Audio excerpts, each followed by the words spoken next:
जय श्री राम। भारत माता की, भारत माता की, वंदे वंदे। वाह वाह वाह वाह, क्या बात। आप लोगों की ऊर्जा की भी बहुत तारीफ करनी पड़ेगी, इतनी बार तालियां बजवा ली मैंने।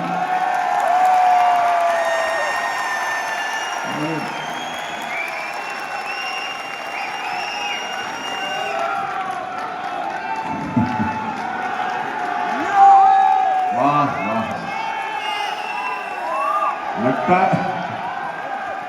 लगता आप लोगों ने आरसीएम का च्यवनप्राश खाया हुआ है।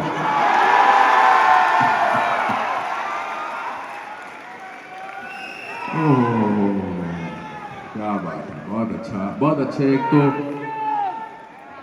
क्या बात, जो भी बोल रहे हो अच्छा बोल रहे हो। मैं यहाँ जब आया सुबह, मैं फ्लाइट से यहाँ पहुँचा तो मैंने सोचा कुछ प्रोग्राम होगा, अच्छा होगा, मगर यहाँ पर आप लोगों का जोश देखकर, छावड़ा साहब आपकी स्पीच सुनकर, सिद्धार्थ जी आपका जोश देखकर, आपके शब्द सुनकर बड़ा अच्छा लगा मुझे। और मुझे लगा कि अब मैं क्या बोलूं, मगर मैं एक नाटक करता हूं, कुछ भी हो सकता है। उसकी शुरू की 3 लाइनें मैं आपके जीवन से जोड़ना चाहता हूं। छावड़ा साहब बता रहे थे कि 25 साल पहले ये व्यापार करते थे, फिर उसके बाद 25 साल की यात्रा में आज आप सिल्वर जुबली मना रहे हैं। तो उस मेरे नाटक की 3 शुरू की लाइनें बहुत इंपॉर्टेंट हैं कि अगर एक लंगोटी वाला आदमी बिना किसी अस्त्र शस्त्र के देश को आजाद करा सकता है तो कुछ भी हो सकता है।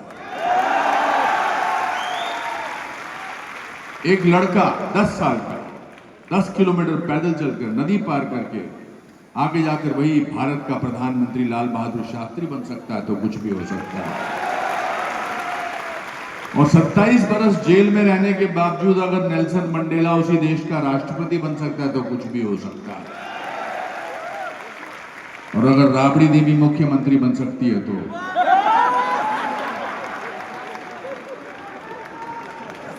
कहने का तात्पर्य यह है, इच्छा शक्ति का होना बहुत जरूरी है, मन की शक्ति का होना बहुत जरूरी है। मैं एक बड़े छोटे से परिवार से आता हूँ, बहुत गरीब परिवार से आता हूँ। मेरे पिताजी क्लर्क थे फॉरेस्ट डिपार्टमेंट में, उनकी तनख्वाह 90 रुपये थी और हमारा 14 लोगों का परिवार था। और ये स्टेज के एक तीसरे तिहाई जितना हमारे पास, इतनी जगह में हम लोग रहते थे, गरीब थे। पिताजी अकेले कमाते थे। लेट 50s की 1960 1962 की बात है। और 14 लोग थे, ताया जी, ताई जी, दादाजी, दादी जी, और इतनी छोटी सी जगह में रहते थे, पर हम बड़े खुश थे। तो मैंने एक दिन दादाजी से पूछा कि दादाजी, हम इतने गरीब हैं तो इतने खुश क्यों हैं? तो उन्होंने बड़ी कमाल की बात की। उन्होंने कहा, बेटा, इंसान जब बहुत गरीब होता है तो सबसे सस्ती चीज खुशी होती है। तो मेरे मन से गरीबी का डर निकल गया कि ठीक है, गरीब होना तो कोई बड़ी बात नहीं है। दूसरी बात जो मेरे मन में हमेशा थी कि मैं पढ़ाई में अच्छा नहीं था। ये बात सुनकर आपको थोड़ा सा अजीब लग रहा होगा कि पढ़ाई में अच्छा नहीं तो ऐसा कैसे बन गया। तो मेरे कभी जिंदगी में स्कूल में 38% से ज्यादा मार्क्स नहीं आए। इस पे ताली मारने की तो कोई बात ही नहीं बनती। अब मैं आपके साथ एक छोटा सा गेम खेलता हूं कि ऑडियंस में जितने भी लोग हैं उनमें से 50% से ज्यादा जिनके मार्क्स आए वो अपने हाथ ऊपर करिए। ऑलमोस्ट 100%। छावड़ा जी अपने हाथ ऊपर किया। 60% से ऊपर है जितने, वो भी हाथ खड़ा करिए। सदा जी आप भी करिए। ओहो, ऑलमोस्ट 70%। चलो आगे चलते हैं थोड़ा सा। 70% से जितने मार्क्स आए हाथ ऊपर करिए। फिर भी आप नीचे बैठे, मैं यहां खड़ा हूं, तो कुछ तो अच्छा मैंने किया है कि जिसकी वजह से मुझे यहां बुलाया गया। इसका मतलब ये नहीं कि मैं आपकी उपलब्धियों की सराहना नहीं कर रहा हूं, पर थोड़ा सा आपसे विपरीत, थोड़ा सा, ज्यादा नहीं, विपरीत सोचता हूं। और वो पैसे को लेकर। पैसा कमाना बहुत जरूरी है सर, बहुत जरूरी है। पैसा कमाने के बाद ही आप पैसा बांट सकते हैं, क्योंकि बिना कमाए कैसे बांट सकते हैं? पैसा होगा तो अच्छे विचार आएंगे, एक अच्छा करने का दिल करेगा, मंदिर बनाने का दिल करेगा, इतना भव्य प्रोग्राम करने का दिल करेगा। तो आपकी बात और मेरी बात ऑलमोस्ट सेम है।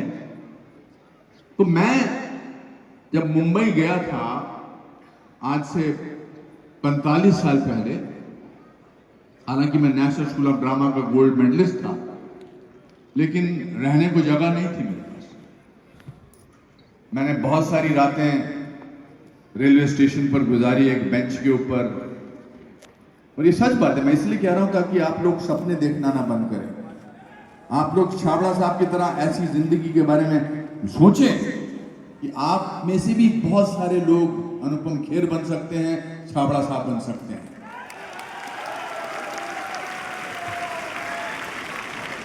तो मैं काम मिल नहीं रहा था उन दिनों।